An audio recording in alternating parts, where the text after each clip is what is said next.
Hello friends, आज हम बात करेंगे कार्डियक मेडिसिन के कुछ कॉमन साइड इफ़ेक्ट्स के बारे में। कार्डियक मेडिसिन में कौन कौन सी चीज़ें नुकसान कर सकती है, कौन कौन सी चीज़ों से पेशेंट को किस किस तरह के साइड इफ़ेक्ट्स या प्रॉब्लम्स हो सकते हैं, उस बारे में बात करेंगे। ये टॉपिक काफ़ी कंसर्निंग है क्योंकि काफ़ी लोग पूछते हैं, सर ये दवा दे रहे हैं, इससे क्या नुकसान हो सकता है, क्या साइड इफ़ेक्ट्स होते हैं, इसके बारे में थोड़ा डिटेल में हमें बताइए।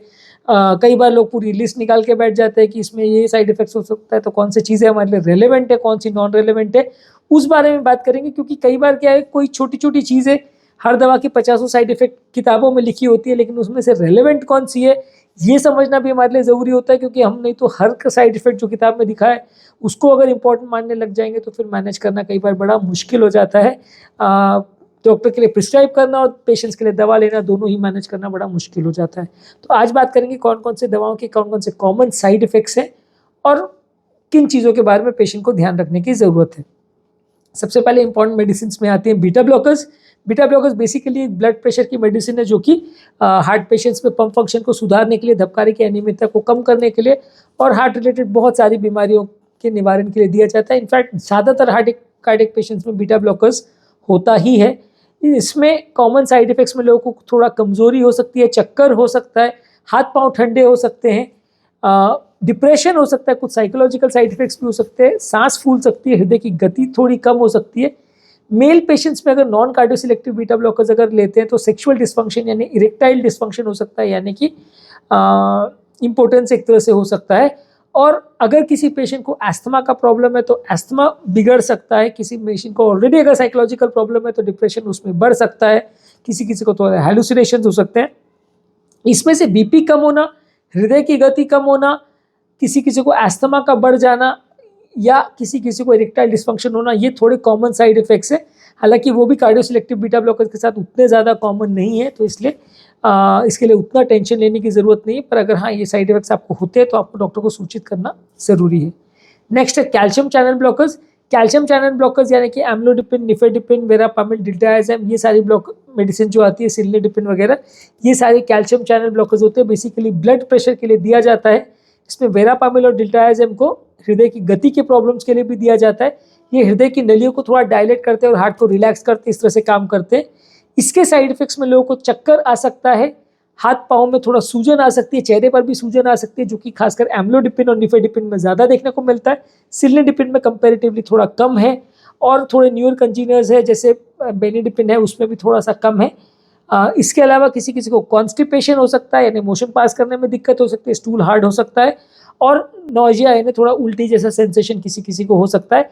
इसमें ज़्यादा इंपॉर्टेंट ये है कि क्योंकि ये ब्लड प्रेशर कम करने की दवा है, तो थोड़ा बीपी कम कर सकती है, उससे आपको चक्कर हो सकते हैं। हालांकि गति हृदय की कम करती है, लेकिन फिर भी किसी को गति महसूस हो, ऐसा हो सकता है। और किसी का अगर ऑलरेडी हार्ट का फेलियर बहुत ज़्यादा खराब है, तो हार्ट फेलियर हो सकता है। पानी भरना, पाँव में सूजन होना, ये सबसे इंपॉर्टेंट साइड इफेक्ट है, जो ज़्यादातर एम्लोडिपिन, निफेडिपिन में देखने को मिलता है। तो अगर ये आपको हो रहा है, तो डेफिनेटली आपको डॉक्टर के साथ डिस्कस करने की ज़रूरत है, पूछने की ज़रूरत है, दवा को चेंज करने की ज़रूरत है। नेक्स्ट है AC inhibitor group of medicine, जैसे कि रामिप्रिल, एनारोपिल, कैप्टोप्रिल, पेंडोप्रिल। ये ज़्यादातर हार्ट फेलियर के लिए दी जाती है, पंप क्षमता को सुधारने के लिए दी जाती है, हार्ट फेलियर में बीपी को कम करने के लिए भी दी जाती है, मृत्यु दर को कम करने के लिए भी दी जाती है। इसके कॉमन साइड इफेक्ट में सूखी खांसी हो सकती है, जो कि सबसे इंपॉर्टेंट साइड इफेक्ट है। 100 में से 3 से 5% केस में होता है। किसे होगा हम प्रेडिक्ट नहीं कर सकते, इसलिए ये जब दिया जाता है उसके बाद ही पता चलता है कि किसको हो रहा है। इसके अलावा इसमें आपको थोड़ा चक्कर हो सकता है, सरदर्द हो सकता है, कमज़ोरी हो सकती है, पेट थोड़ा सा गड़बड़ हो सकता है, स्किन में रैशेस हो सकते हैं, किसी को मुंह के आसपास थोड़ा सूजन हो सकती है, जिसे एंजियोडीमा बोलते हैं। लिप्स वगैरह कई बार स्वोलन हो जाते हैं, जो कि काफ़ी रेयर प्रॉब्लम है, पर जब होता है तो काफ़ी सीरियस होता है।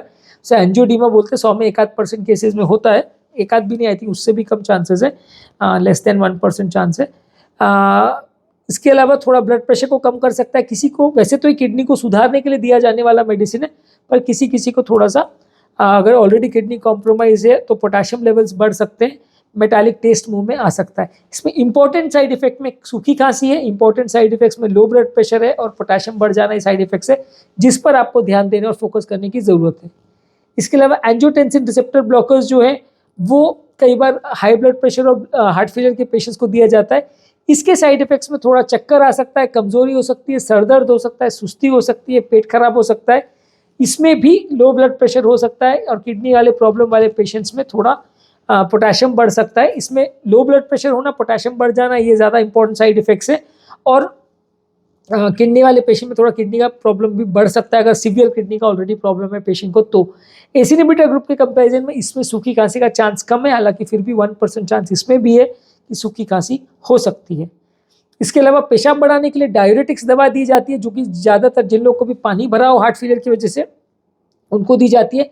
थोड़े शॉर्ट ड्यूरेशन के लिए दी जाती है, लंबे समय के लिए नहीं दी जाती है। इससे किसी किसी को थोड़ा सा यूरिन ज़्यादा हो सकता है, थोड़ा सा बॉडी डिहाइड्रेट हो सकती है, जिसकी वजह से ब्लड प्रेशर लो हो सकता है, चक्कर कमजोरी वगैरह आ सकती है, मसल के क्रैम्प्स हो सकते हैं और वीकनेस हो सकते हैं। इसमें डिहाइड्रेशन होना, मसल क्रैम्प्स होना और वीकनेस होना, ये सबसे इंपॉर्टेंट प्रॉब्लम्स है या साइड इफेक्ट्स है जिनका ध्यान रखने की जरूरत है। इसी ग्रुप की एक और मेडिसिन है एल्डेक्टोन यानी मिनरलोकॉर्टिकॉइड रिसेप्टर एंटागोनिस्ट।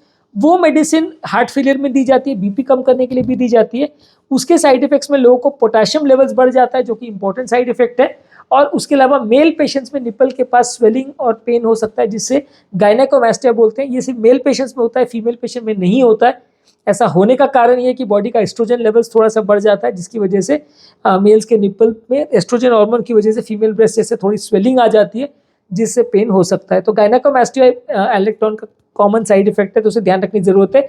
जो इसकी ग्रुप की दूसरी दवा है एप्लिनेडॉन, उसमें ये साइड इफेक्ट नहीं देखने को मिलता है। तो वो जब पेशेंट को एल्डेक्टॉन से या स्पाइनोलेक्टॉन से साइड इफेक्ट होता है तो उसको एप्लिनेडॉन पर स्विच कर देते हैं। एप्लिनेडॉन पर डायरेक्टली इसलिए नहीं देते हैं क्योंकि वो थोड़ी कॉस्टली मेडिसिन है।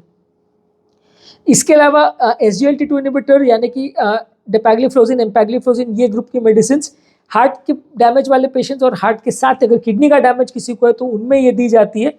ये दवा ज़्यादातर वैसे तो साइड इफेक्ट्स नहीं करती, पर किसी किसी को थोड़ा कमजोरी, चक्कर वगैरह हो सकता है, बॉडी का शुगर लेवल कम हो सकता है, पर डेंजरस हाइपोग्लाइसीमिया या बहुत ज़्यादा शुगर लेवल्स का कम हो जाना इससे नहीं होगा। इसके अलावा इस दवा से किसी किसी को जब यूरिन में एक्सेसिव शुगर जाता है तो यूरिन में ट्रैक्ट में इन्फेक्शन हो सकता है, पेशाब की जगह पे खुजली हो सकती है और कई बार फंगल इन्फेक्शन हो सकता है, जो कि 100 में से 3 से 5% केसेस में होता है, जिसमें दवा चेंज करने की या बंद करने की जरूरत पड़ सकती है। इसके अलावा खून पतला करने की एंटीप्लेटलेट दवा या एंटीकोएगुलेंट दवा से किसी किसी को थोड़ा ब्लीडिंग का साइड इफेक्ट्स हो सकता है। हमने ऑलरेडी एक साइड प्रोडक्ट पिक किया जिसमें ब्लीडिंग साइड इफेक्ट के बारे में बात की है। इससे किसी किसी को पेट खराब हो सकता है, हड्डियाँ थोड़ी कमज़ोर हो सकती हैं और चोट लगने पर ब्लीडिंग या स्किन में रिएक्शन के साथ ब्लीडिंग हो सकती है, ब्रूजिंग हो सकती है। तो ये इसका कॉमन साइड इफेक्ट है। इसके अलावा कोलेस्ट्रॉल कम करने की जो सैटिन मेडिसिन दी जाती है उसके कॉमन साइड इफेक्ट में मसल पेन, मसल में कमजोरी होना और डाइजेस्टिव प्रॉब्लम्स होना, लिवर पे थोड़ा डैमेज होना, ये साइड इफेक्ट्स में हो सकता है। किसी किसी पेशेंट में थोड़ा डायबिटीज़ का रिस्क भी इस दवा से बढ़ सकता है। हमने ऑलरेडी इस टॉपिक पर एक सेपरेट वीडियो किया जो कि आप मेरे चैनल पर देख सकते हैं। इसके अलावा अमियोड्रॉन जो कॉमन मेडिसिन धबकारे की प्रॉब्लम के लिए दी जाती है, उससे किसी किसी को थायराइड का प्रॉब्लम हो सकता है।